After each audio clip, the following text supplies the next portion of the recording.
Okay, we have a few questions for you. This is going back to the beginning of class.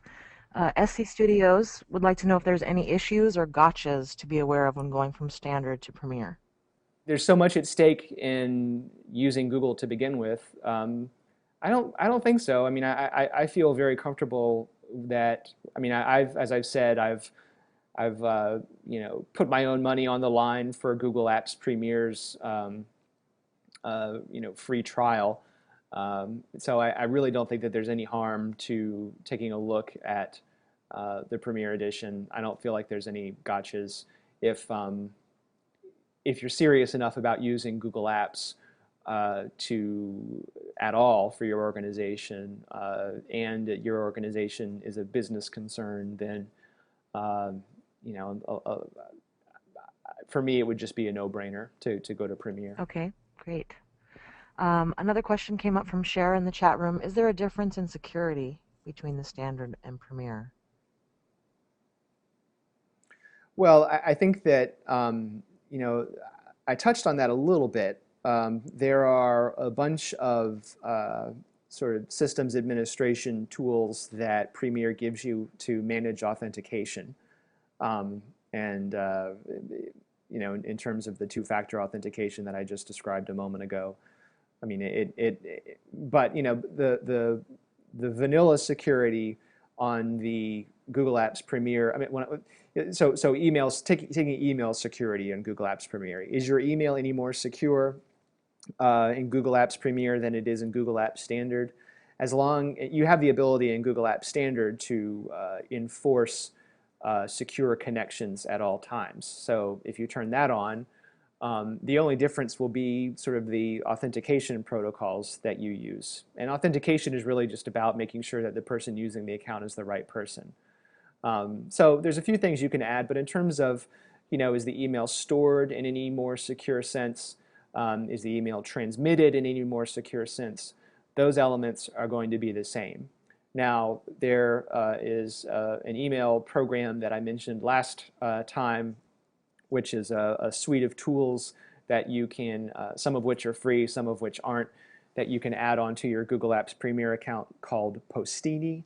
And Postini contains a whole bunch of tools that I'm not going to install and show you today, but it has mechanisms for email encryption. Like if I wanted to have all of my emails encrypted, in addition, like the text itself, not just the connection, I would be able to configure that inside of Postini. So, I mean, I would, if security is truly a concern for you, the upgrade to Premiere, I think is indeed a pretty big deal. And we have a question in the audience. Michael, looking at what you've got on screen here with the email settings, I'm seeing the labs and the voice and video chat enabled or capable of being enabled on the Right. Premiere side, but not on the standard edition. And I'm just a little curious how that works. That's a very strong, compelling reason right there for me. But if a user has those features either already in their standard account or through another account that they have that's maybe a Premiere account with another organization, does that mean they're not able to use those when they're inside, for example, in this case, our sample coffeecoops.com or any other site that does not, or site that is not Sure. Premiere? That's right. I mean, if I was, I mean, if I was, if I had, say I have a bunch of users on the standard edition, michaelmilton.net, and I upgrade to Google Apps Premiere and I uncheck those boxes, then those individuals would not be able to use that functionality. They could, of course, go off on their own and create a different Google account and use Labs and voice and video chat. I think that those particular options are designed for people who just want to be very conservative about what people can do with the accounts. Now, I mean, they're, if I was conservative, like, but again, all of these details need to be it's sort of hard to make generalizations because all of them need to be sort of considered very separately and individually. It may indeed be that whatever benefits your users get from Gmail Labs, which they can, um, well, I mean, I guess you know, if you're a system administrator for a Google Apps Premier account, you need to think about the benefits versus the costs of these different features, and whether you want you know, people to be able to use them. And you know, if I wanted to turn off Gmail Labs, for example, I would also have to consider turning off, you know, IMAP and POP access too, because you know, my users could have their own personal Gmail accounts that load email out of my Google Apps account and apply Labs features from within their personal Gmail accounts to my Google Apps emails.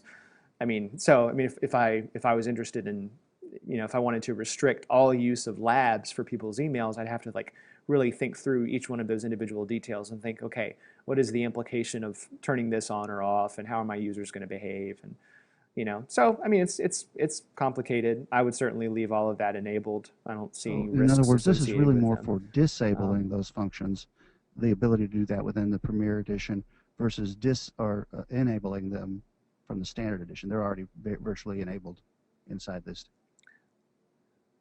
yes, and I apologize if that was really your question, and I sort of danced around it. A lot of many of these features are designed to constrict user behaviors, and they're reasons why it would make sense, or it might even be obligatory to do that inside of a business environment.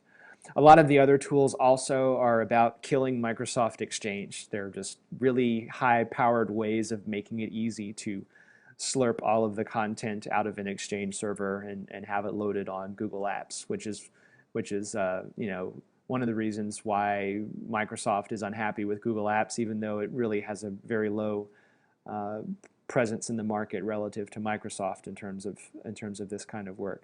But you know, if you cut out features that are designed to restrict user behavior, because you know, businesses have to do that from time to time, and you cut out features that are designed to make migration easier, you've cut out quite a lot of features. I mean, that's a lot of what you see here.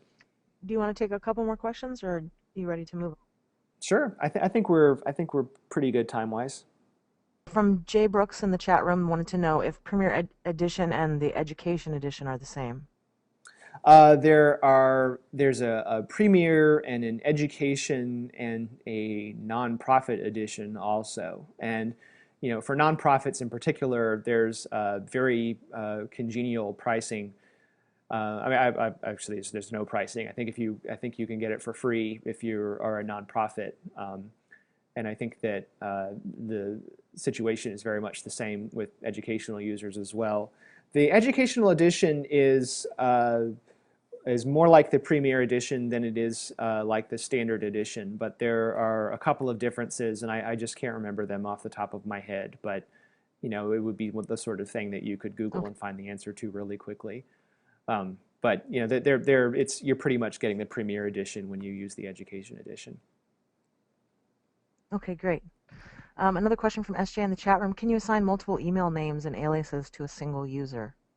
Sure. I believe that yes, you can do that. I think it might be under the let's see, Alicia. If I pick up an individual user's name, oh, I could. Yes, you have nicknames. That's what it's called. So if you want to do that, just look for nicknames, and you can add that at the administrator level.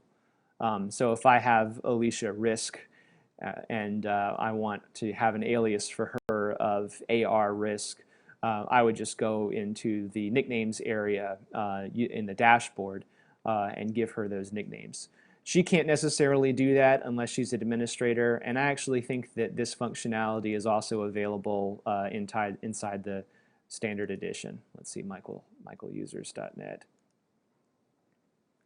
So yes, there's nicknames here also. That's not a premier feature, but it's something you can do in all editions. Okay. One more final question that just came up. They would like to know what your take is on the difference in editions in terms of the sharing of docs outside of the domain.